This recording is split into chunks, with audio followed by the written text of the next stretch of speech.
What is going on YouTube? It's your boy John Zoo back with another video, and in this video we're gonna go over some Series 2 action. Yes, so over the weekend there was a huge Series 2 tournament, grassroots tournament that was going on. Shout out to the NinoPokeBros for hosting. They've been hosting these tournaments like every week since we got Series 2 announced, because we don't really have an official ladder technically for Series 2. So for us to prep, all of us VGC competitors that are trying to prep for Orlando, we've been playing in these grassroots, and Nino has been hosting them so graciously. Shout out to the hostess with the mostest. We were able to top cut this time with the last NinoPokeBros Tour that he will be hosting for a Series 2 finale before Orlando. And it's going to be our team having a Farafarig, Iron Hands, a Dragonite, who is normal Terra Choice Banded, with a Booster Energy Iron Bundle, a Focus Sash, a Fluttermane, and our nice good old stallion Mudsdale. Yes, you heard it here, Mudsdale. All right, so I'm gonna go over two matches that will happen in Swiss. They were literally, I think, my last two rounds. For sure, this first one is quite a bit of a doozy, but I think it was really good to review my losses to see where I messed up, because this one was a loss. Spoiler alert, but do check it out. I do think it's really nice to go over your wins and your losses to learn from those experiences. So let's go straight into that match, shall we? My opponent leads Annihilate King Gambit. Fun fact, I'm pretty sure this was a Psy spam. So the reason I led the Dragonite and the Farigiraf was to cover for the Trick Room lead with Psy spam, and also because I had Ice Spinner on the Dragonite. So I immediately was trying to pressure being able to break screens. Now this Annihilate is also Scarf Gambit, and I'm really not trying to lose my my Dragonite here. So I predict them final gambiting that slot, but I probably shouldn't in retrospect, because they had U-turn as an option, and I think it probably would have been better for me to try to cover for that. So this was like a mid-ground play for me if they decided to final gambit the Farigiraf, or if they try to Calto Cleave the Farigiraf. So I hard switch into Flutter to cover for the final gambit into the D-Knight. Unfortunately, they hard switch the King Gambit. I'm like, okay, this is interesting. And then they bring in the Indeedee, and I'm like, okay. You know, I'm like, all right, well, this isn't bad if he final gambits. Hopefully he final gambits the D9 slot, and even if not, I can get a Psy Shock into the Indeedee and Psychic Terrain. Right? Or I get a Psy Shock into the Ape and Psychic Terrain.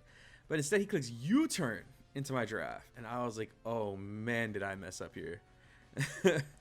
Because now, either way, whether they go into King Gambit or Armor Rouge, if they even have it in the back, it's like either no damage at all or very little, not so very effective damage. So we get no chip at all, and just like a moot turn. Just nothing goes on here except for nothing but good things for them. So now I am caught in a pickle. I'm debating whether I click Parasong here, which probably was never the play. I think I just hovered that button from while I was processing what I should do during the turn. And then I think I hard switched to Dragonite here. I don't know why I protected the Flutter either. I think it was pretty safe for me to just attack here on this turn. This was open team sheets, just an FYI. So there is clearly some reasons of more thought process in the midst of the battle. Me looking back retro from, you know. Okay, so I protected and go into Dragonite. And they just razzle dazzled. Yeah, I think I should have just attacked here. Like, I think hyper voicing and moonblasting was kind of safe, because they doubled the draft. Yeah, because I think they were calling me imprisoning there, and I could have just attacked and just sacked and got my dragon in for free, which I would have liked a lot more. And then this play, I really wanted to make a read. I wanted to brick break the King Gambit and calling them to just try to click Trick Room, but I did not. I was really debating clicking brick break into the King Gambit slot, calling no follow me. But alas, I did not do that. I'm running out of time too, because I'm like, man, what do I do? I click brick break, but I messed up because what I should have did was go into the Giraffe, and forgetting that Sucker Punch doesn't care about my Dragonite here because I'm not on the ground in Psychic Terrain. So I had a very free switch into my Giraffe, not die to Sucker Punch, brick break into the King Gambit. Now I'm pretty sure I wouldn't have picked up but having that nice good old chip is really nice. So I do get chip onto the King Gambit here with the Moonblast, and they set up Trick Room. So now I bring up my Mudsdale. I do protect here. It looks like with my Flutter, so I could just preserve my Sash, stall a Trick Room turn. Now, board state wise, this is looking like honestly just so terrible right now. Trying to remember what the Terra is on the Gambit here. I think I should have always clicked high horsepower here, because in case they switch into Armor Rouge, I'd rather switch to Armor Rouge. I did click high horsepower, but I don't think they would. Okay, they did switch. Did they click follow me? They go into Armor Rouge. Okay, pretty sure they click follow me here then, which was kind of sad because then I could have just attacked and probably got rid of the Indeedee. No, it was Psychic Seed. I was never getting rid of the Indeedee. I guess if I crit, I could have got rid of the Indeedee if I just attacked here. Yeah. So I think I put them in a very awkward situation where it's like King Gambit could stay in, but like eventually it's just gonna, you know, just gonna go off. So if they double attack, I would always target the King Gambit, and if I just kill the Indeedee, the King Gambit's gonna sit on the field with significant chip, and the double up might come close to picking up the Indeedee, but I think they weren't sure, which is why they kind of went for that play, which I respect. It was pretty safe by them. And now I'm in a very weird situation where it's like I could call the Grass Terror, but I don't think it really matters, because like at the end of the day, I think I just needed to get myself in the position where I could have just switched in and Brook Break, then really chipped that King Gambit and not die to Sucker Punch. So they just click Expanding Force, so I get a stamina boost, but man, as you can see, it just does way too much to our Mudsdale here, and this is an AV Mudsdale too. So I got the stamina boost, get rid of the Indeedee, but now they're kind of just in a situation where they can just literally just double up my Mudsdale if they really wanted to. Even though they did lose the terrain, I think this is the turn where I had a position where I could have potentially come back. Because there's one or two things that could happen here, and I probably should have targeted the King Gambit with 2 turns left of Trick Room, because what I think I ended up doing was attacking or just protecting.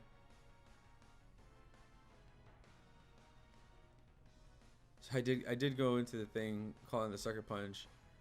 I also Terra'd, and I had no reason to do what I think I'm about to do, because I was calling an Armor Cannon into my Mudsdale so I can take it, and then I should have clicked high horsepower into King Gambit, but I'm pretty sure that's not what happened here. I think I clicked high horsepower into the Armor Rouge, but like I had a feeling they were gonna Terra. I clicked body press. Oh, that's even worse. I should have always high horsepowered.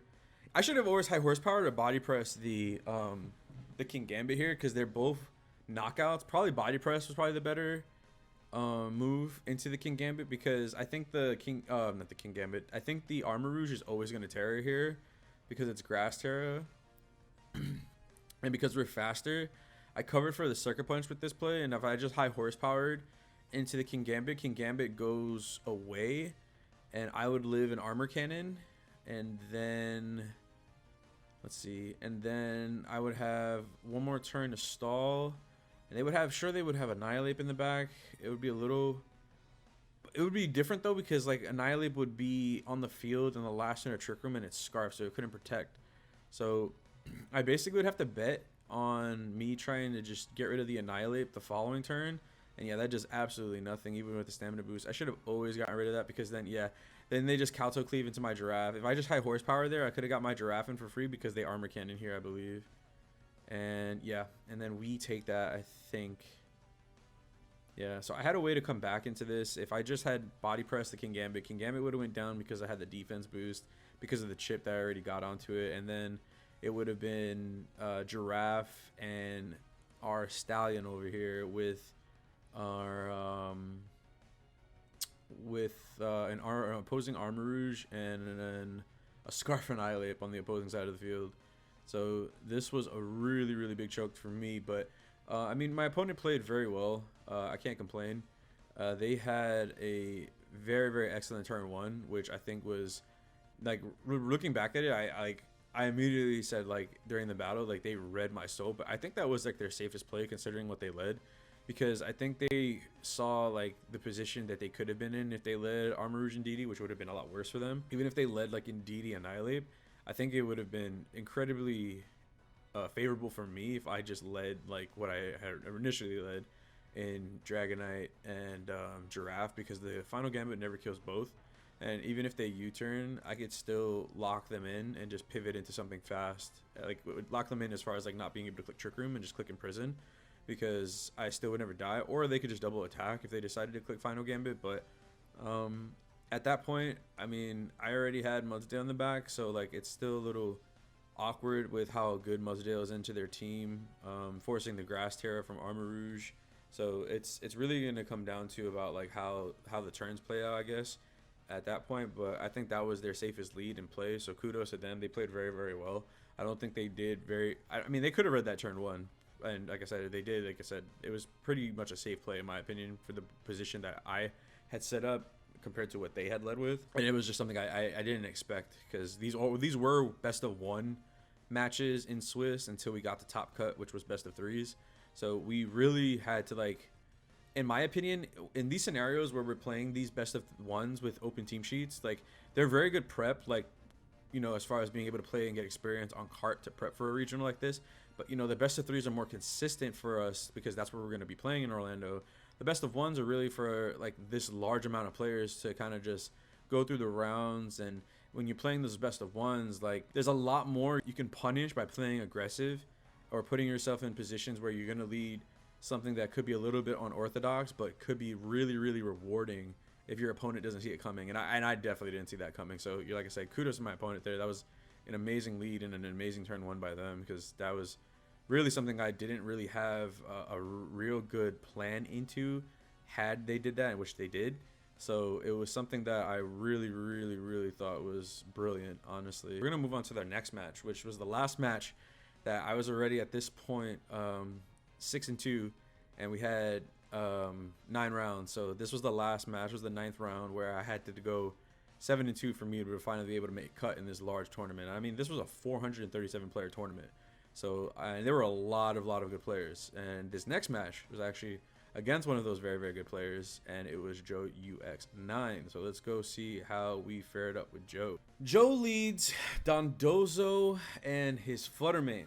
I lead my Iron Bundle and Fluttermane. Now, Joe was running a pretty standard Dondozo team it was Dragon Terra Dondozo. It was Life Orb Flutter, though, if I'm not mistaken. I think we will see it on... No, I don't think we see it at all, actually. But I'm pretty sure it was Life Orb Flutter. And I honestly saw this position where he led this, where I was like, I think I should play it really safe. Because I've seen, like, Dondozo players that do this, where this type of lead, where they're either going to hard swap or try to cover for what you're trying to do. Now, Joe Terra'd immediately, and I was like, you know what, this isn't that bad for me, but I actually kind of got pinned here a little bit, because because I'm booster energy, obviously, like, my bundle is the fastest thing on the field, and I have Icy Wind pressure to kind of slow these things down, and I have to pick a target, because the Dondozo could protect or sub here, right? And I was kind of nervous of that, but I kind of wanted to scout to see what Joe was going to do. And I was really surprised by this, because he Terra'd immediately, and I was kind of, like, shocked to have baited it that quickly. But then I quickly realized how, like, bad this was, because on this team, I'm modest Fluttermane. So I was always getting outsped by the opposing Flutter if I clicked Icy Wind or not. And I had Iron Hands and D-Knight in the back. So I wanted to click Icy Wind, but now that he Terra'd, I never pick up with Shadow Ball. So that's kind of why he put me in such a bad position, because he knows he needs to get rid of my Flutter, because I have Perish Song on my Flutter. So in this board state, I would imagine Joe is literally covering for, I need to get rid of this because this can literally beat my Dondozo, right? And he doesn't really need to Terra his Dondozo in this matchup, because if he Terra Dragons, it's worse for him, because I have a Fairy Fluttermane that hits really hard into Dondozo, even it has the Omni Boost, and then obviously Freeze Dry from Iron Bundles is really good damage. So I had to Icy Wind here, hope I hit, and pray that modest Flutter Mane with Terra Fairy carries me to get rid of this Flutter Mane that is on the opposing side, because Joe really had me pinned here. And now I could have read that he was going to protect because he just saw me protect and he just clicks Wave Crash into my Flutter Mane. But I was like, I think he really, really needs to attack here, because he needs to get rid of my Flutter to enable his Dondozo without any like disruption. So we do get to slow down. We don't miss the Icy Winds. We go first. We hit the Moonblast into the opposing Flutter Mane, and the Flutter Mane goes down. And might I tell you, that is such a huge turn for me for able to get this momentum going against what we have as this amazing freaking white whale that they decided to give us in Gen 9, because Tatsugiri and Dondozo are like so more relevant in Series 1, but like they're still very strong in Series 2. Like you cannot like argue that this fish is not like still broken. Like it's really, really strong. Granted, I think there are a lot more ways to counter it in Series 2 than it were compared to Series 1, but I really, really needed to get that knockout, because now once you start picking up those KOs, like Joe's put in a situation where he can go into another partner that's not the Tatsugiri, and kind of like just try to see what I'm gonna do. So I think he's trying to figure out in this position how he goes out. He brings out his Great Tusk, which I thought was pretty interesting, because I was like, man, is he baiting me right now to try to like either click Perish Song or to try to snipe, and then he gets in his Tatsugiri and then he snipes my Flutter Mane. So I was really trying to play this out and think this through, because I knew that I needed my Flutter Mane to be able to set up a Perish Song at some point when he gets his Tatsugiri in. Because obviously, you know, when he brings in that Tatsugiri, Dondozo can't move. And since I already slowed it down, my Flutter Mane is always going to outspeed the Dondozo even with the Omni Boost because of the Icy Wind drop. So I just protect, and he protects his Tusk. So I went on the offensive because this is Sash Tusk, so I knew I needed to break some chip, and Joe just double protects. So I was like, okay, he's scouting now, trying to see what I'm gonna do. And then he switches out. He stays in right here and just double protects. I click Freeze Dry into the Tusk, so nothing happens. He just gets some lefties healing. Right? He's trying to, I think, at least maximize his turns as far as recovery, so he can have as much HP on his Dondozo as possible in this scenario where he's kind of put in a very, very, like, in my opinion, this was a kind of rough position for Joe. Like, it's not completely like it's over for him here, but I think he's trying to play as optimal as he can to get him out of a bad situation. Which, like I said, kudos to him. He's a great player. He did do this correctly, in my opinion. Now I'm debating if I want to just go after the Dondozo or if I want to call the switch into the Tatsugiri slot. So I freeze dry the Dondozo because it just protected, and then I go into my Dragonite. So I really, really want to preserve my Flutter Mane. If he switches Dondozo out, which I don't think he will, I would snipe a Tatsugiri, and that's why I don't think he ever does that. So I'd always try to target the Dondozo here because, yeah, I'd imagine the Tatsugiri does come in on this turn. Staying in would have been an incredible play by Joe, but it's incredibly risky in the same light. I think he does need that Omni Boost in the position that he was put in for him to be able to survive the turn.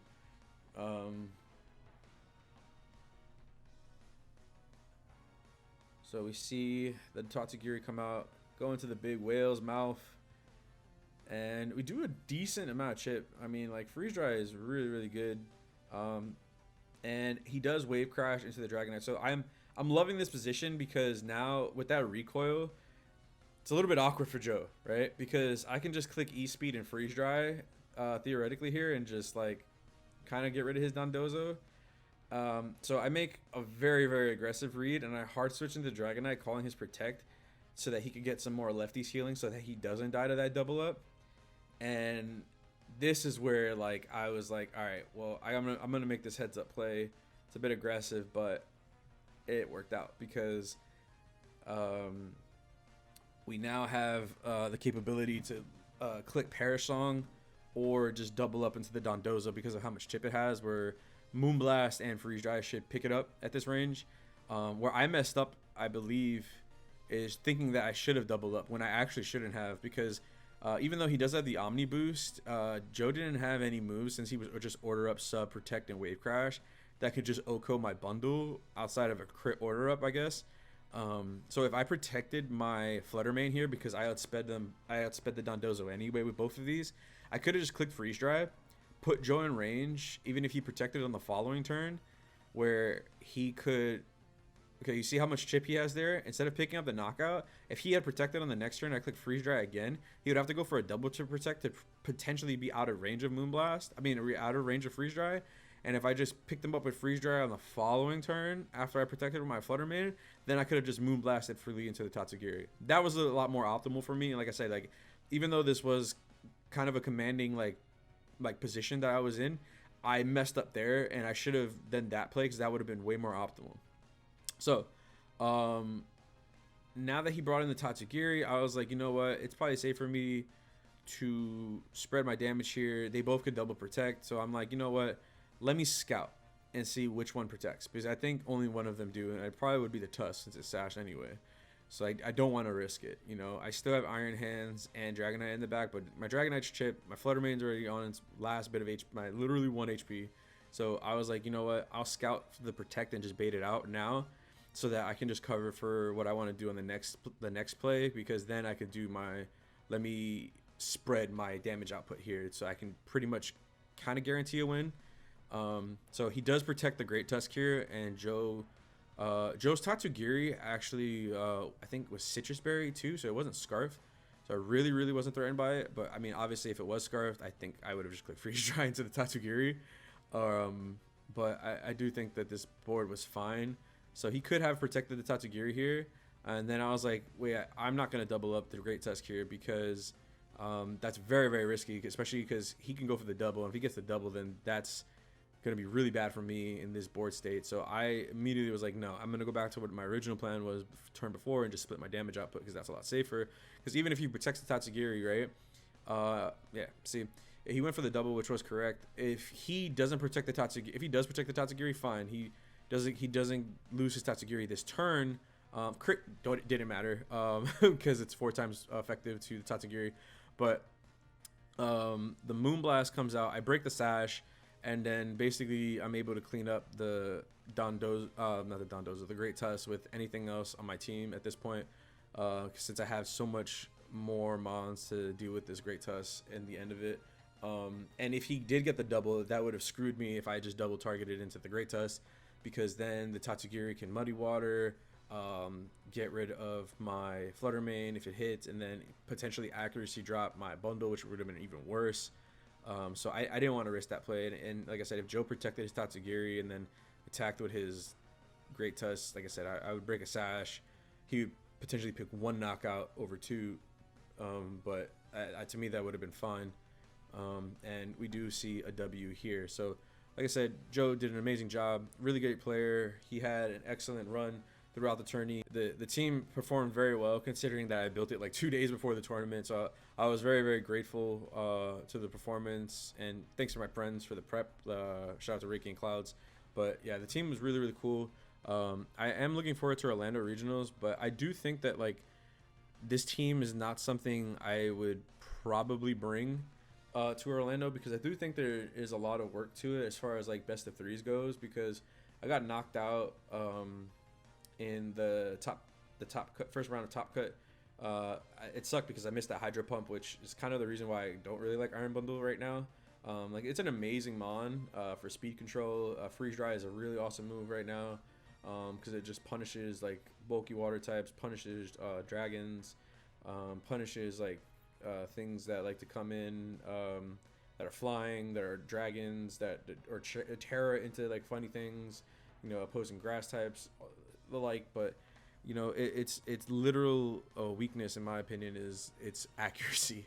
So because it can miss his move so much, you know, it could really hurt at times. So that's kind of what happened in the top cut match. There was a one crucial turn where I missed a Hydro Pump, and it was oof. But there we saw an excellent 2 matches from two great players. My opponents were really good players. If you guys did enjoy the videos and you enjoyed the reviews, please let me know in the comment section below. If you could be so kind, drop a like and a subscription. It means the world to me. Cost you nothing. And I do really appreciate it.